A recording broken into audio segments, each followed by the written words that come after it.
ಏನು ಬಡವರುಗಳಿಗೆ ಇವತ್ತು ಏನಾಗಿದೆ, ಬಡವರಂತೂ ಈ ಸರ್ಕಾರದಲ್ಲಿ ಯಾರೂ ಇರಲಿಕ್ಕಾಗಲ್ಲ, ಬದುಕೋಕ್ಕೂ ಆಗಲ್ಲ, ಉಸಿರಾಡೋಕ್ಕೂ ಆಗಲ್ಲ.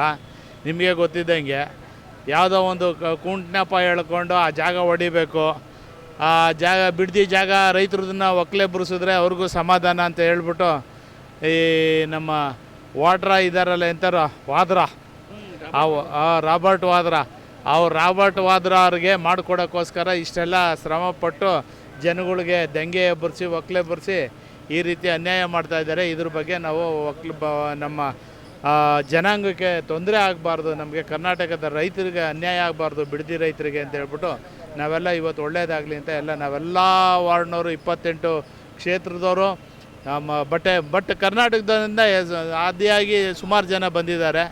ಎಲ್ಲರೂ ನಾವು ಒಳ್ಳೆಯದಾಗಲಿ ಅಂತ ಹೇಳ್ಬಿಟ್ಟು ನಾವು ಮಾಡ್ತಾ ಇದ್ದೀವಿ. ಈ ಅನ್ಯಾಯ ಯಾರೂ ಸಹಿಸಲ್ಲ. ಕುಮಾರಸ್ವಾಮಿ ಅವರು ತಮ್ಮ ಮಗನಿಗೆ ರಾಜಕೀಯ ನೆಲೆ ಕಲ್ಪಿಸ್ಕೋಸ್ಕರ ಇದನ್ನ ಮಾಡ್ತಾ ಇದ್ದಾರೆ, ಇದೆಲ್ಲ ಗಿಮಿಕ್ ಅಂತವ್ರೆ. ಅವೆಲ್ಲ ಸುಳ್ಳು. ಅವ್ರವ್ರ ಹಣೆ ಬರನ ಯಾರೂ ತಿದ್ದೋಕ್ಕೂ ಆಗಲ್ಲ, ಬರೆಯೋಕ್ಕೂ ಆಗೋದಿಲ್ಲ. ಹಿಂದೆ ಏನು ಬ್ರಹ್ಮ ಬರೆದಿದ್ದಾನೆ ಅದೇ ಆಗಬೇಕು. ಅವ್ರ ಹಣೆ ಬರದಲ್ಲಿ ಅದೇ ಆಯ್ತಾರೆ, ಅದು ಬರೆದಿದ್ದಾನೆ ಅದೇ ಆಯ್ತಾರೆ. ಅವ್ರು ಹೇಳಿದ್ರು ಅಂತ ಹೇಳಿದ್ರೆ ಅದೆಲ್ಲ ಸುಳ್ಳು. ಅದನ್ನು ನಾವ್ಯಾರೂ ನಂಬಲ್ಲ, ಅದನ್ನು ಯಾರೂ ನಂಬಲ್ಲ. ನಾವು ಎಲ್ಲರಿಗೂ ಒಳ್ಳೆಯದಾಗಲಿ. ಇದು ಜಯಶೀಲರಾಗಿ ನಾವೆಲ್ಲ ಇದರಿಂದ ಇನ್ನೇನು ಹತ್ರಬೇಡ ಹೈಕೋರ್ಟ್ನಲ್ಲೂ ಎಲ್ಲ ಸ್ಟೇ ಸಿಕ್ಕಿದೆ, ಸುಪ್ರೀಂ ಕೋರ್ಟಲ್ಲೂ ಸ್ಟೇ ಸಿಗೋ ಮೂಮೆಂಟ್ ಇದೆ.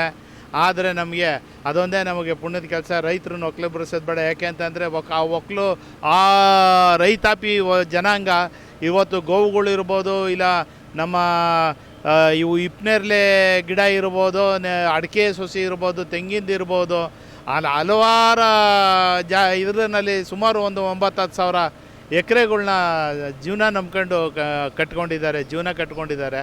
ಹಾಗಾಗಿ ಎಲ್ಲರಿಗೂ ಒಳ್ಳೆಯದಾಗಲಿ ಅಂತ ಕೇಳಿಕೊಂಡು ನಾವು ಅವ್ರಿಗೆ ಮೊದಲು ಒಳ್ಳೆಯದಾಗಲಿ, ನಮಗೆ JDS ಪಕ್ಷಕ್ಕೂ ಒಂದು ಹೆಸರು ಬರ್ತದೆ ಅಂತ ಹೇಳಿ ನಾವು ನಮ್ಮ RR ನಗರದ ನಮ್ಮ ಚನ್ನಕೇಶವಣ್ಣವರು ಎಲ್ಲ 28 ಕ್ಷೇತ್ರದ ಬೆಂಗಳೂರು ನಗರದವರು ಹೋರಾಟಕ್ಕೆ ಬಂದಿದ್ದೀವಿ, ಸಾವಿರಾರು ಜನ ಸಂಖ್ಯೆಯಲ್ಲಿ.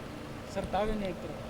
ಇದು ರೈತರ ಪರವಾಗಿ ಹೋರಾಟ, ರೈತರು ಉಳುವಾಗಿ ಹಿಂದಿನಿಂದನೂ ಸಹ ಯಾವುದೇ ಪಕ್ಷ ಏನು ಮಾಡ್ತೋ ಗೊತ್ತಿಲ್ಲ. ನಮ್ಮ ಜನತಾ ಪಕ್ಷ, ನಮ್ಮ ಪಕ್ಷದ ರಾಷ್ಟ್ರೀಯ ಅಧ್ಯಕ್ಷ ದೇವೇಗೌಡ ಅಪ್ಪಾಜಿಯವರ ಕನಸು ಯಾವತ್ತೂ ಸಹ ರೈತರ ಪರ ಹೋರಾಟ ಮಾಡ್ಕೊಂಬಂದರೆ ಅದು ನಿರಂತರವಾಗಿರ್ತದೆ. ರೈತರ ಪರವಾಗಿ ನಮ್ಮ ಹೋರಾಟ ಸದಾ ಇದ್ದೇ ಇರುತ್ತೆ.